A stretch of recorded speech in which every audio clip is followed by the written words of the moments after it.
Our first teller is Janos Varga, and he has lived an interesting and varied life, part of which you will hear, which he wanted to put in a format to tell his children and remind them of their various adventures. His son invited him to move to Victoria and live with him for a bit. He had been living an hour south of Montreal for 9 years in a wood cabin next to a stream in a forest, a bit out of the way place, and as much as he loved it, he needed to have a change.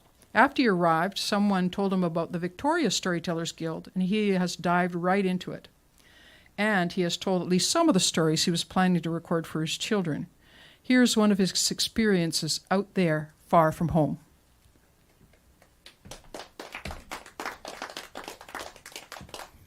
Hi. Well, let's start off by going to New Zealand. Let's go to the Waipu Forest in the North Island, in the north part of the island, actually. And let's visit a tree.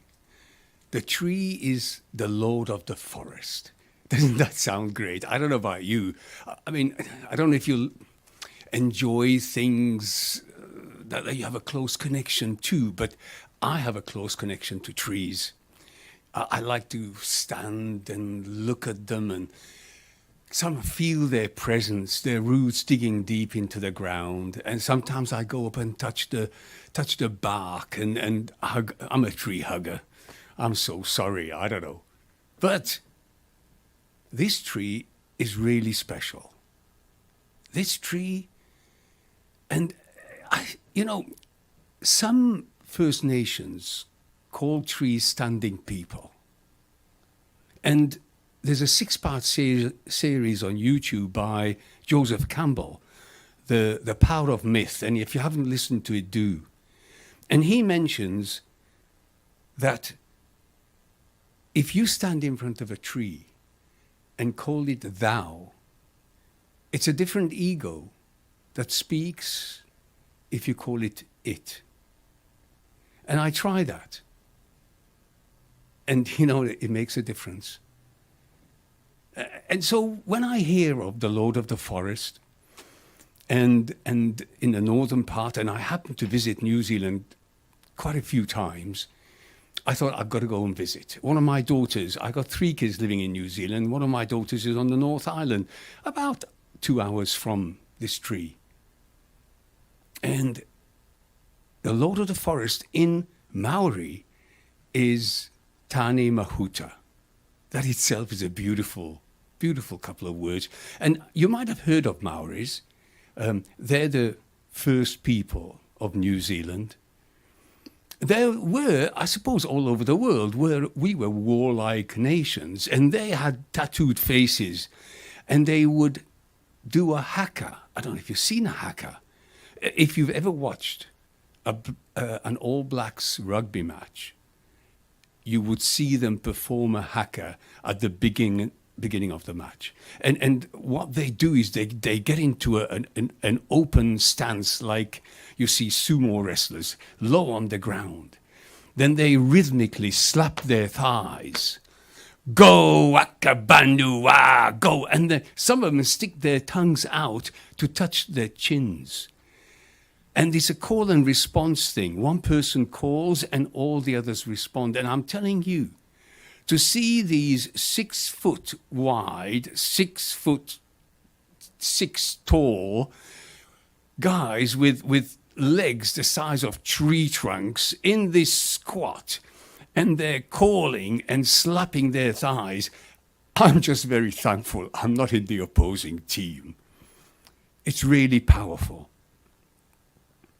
Anyway, let's get back to the story. So when I want to see Tane Mahuta, I asked my daughter, would she take me up? And she said, oh yeah, great, Dad. The kids haven't seen it either. Let's all go up.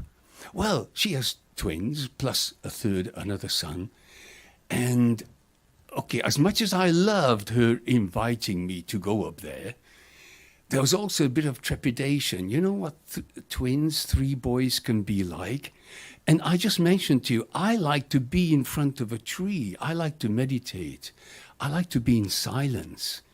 can you imagine these kids playing around? It's going to spoil my whole moment. But, okay, let me deal with that once we're up there. And we do drive up, and I'm in trepidation because can you imagine me saying to my daughter, you've just driven me 2 hours, and I don't want to go to see the tree with you and your kids. It's kind of not the thing. She could get really upset. But, okay, I've got to do it because that's what I want. And then I'm so surprised she readily agrees. And we're there by the car, by the roadside, and we just agreed this. And I start walking across the road, and I hear these loud motorbikes. You know, these Harley Davidsons? Wham, wham, wham. And all these bikers come down the road, all dressed in blacks, with the bikes revving away, with the silencers, the things removed in them, and they're all making this noise. And they put their bikes down, and then as I start walking across, they come in front of me. And they start walking in front of me. And I'm thinking, what? Wait. And they're loud, not just their bikes. They themselves are loud. You know, the black jackets and the tassels and the chains, and they're slapping each other on the back and bantering and going. And I think, what? This is the end of the world. How? I'm not going to have another chance to see this tree. To be, I wanted to be in silence. And these loud people, it was like the end of the world. I can't tell them to shut up. I can't do anything. Anyway, we crossed the road, and they enter the forest, and I follow them. And there's a walkway, a nice wooden walkway that winds in the forest. And it's a beautiful day. Blue sky, sunshine. And you know how the forest just feels a bit cooler, a little bit more, yes, okay, refreshing. And the dappled light shines, the sun makes these little impressions on the road, and the coils of trees and beautiful green leaves. It really brings my agitation down. And I walk behind all these people, and they're talking and slapping and laughing and joking. But we get to the platform in front of this tree, and I go to the back. I want to be, as far away from them as I can be. They're at the front, of course. And I'm looking at this wonder of nature. It's about 2,500 years old. It's 150 feet tall, 65 feet girth. Can you imagine the size of this? And there are no branches. It's a unique type of tree. It's a kauri. There's a unique tree, has no branches and smooth. There's no bark. It's just a smooth tree all the way from the ground to the canopy. And I'm looking at it, and the canopy, of course, opens out.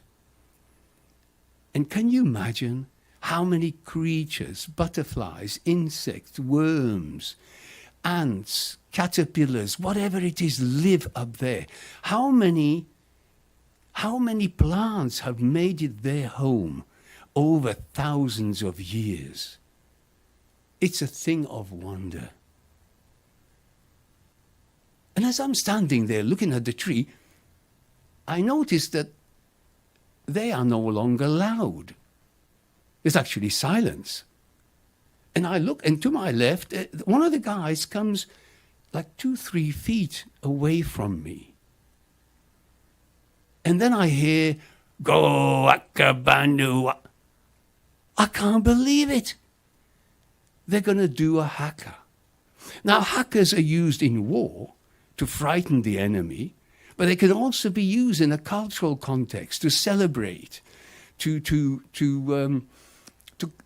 create a sense of unity for the tribe. Now, this is not a war haka.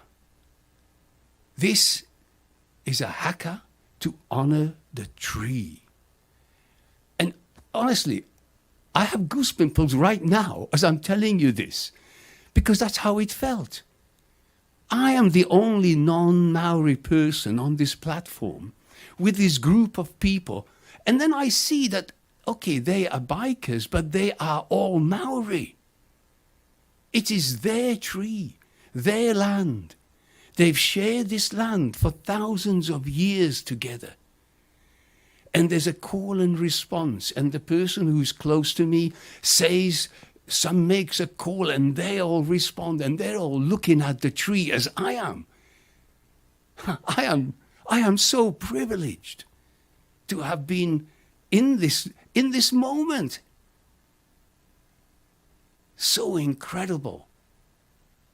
And I think, walking in, I thought it was the end of the world. I'm not going to get here again. I'm not going to see this tree. I'm not going to be able to meditate. I'm not going to feel the oneness that I want to feel with the tree. And you know what? I had more than that.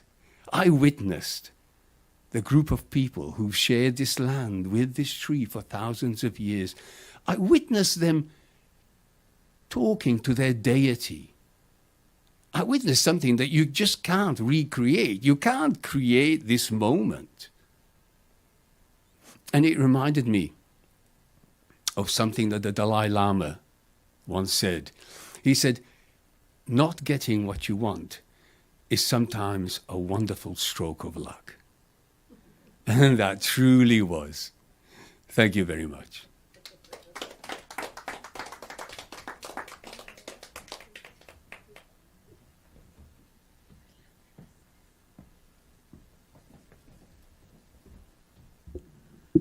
Well, I didn't get that stroke of luck. I got exactly what I wanted from Janos's story. Thank you, Janos.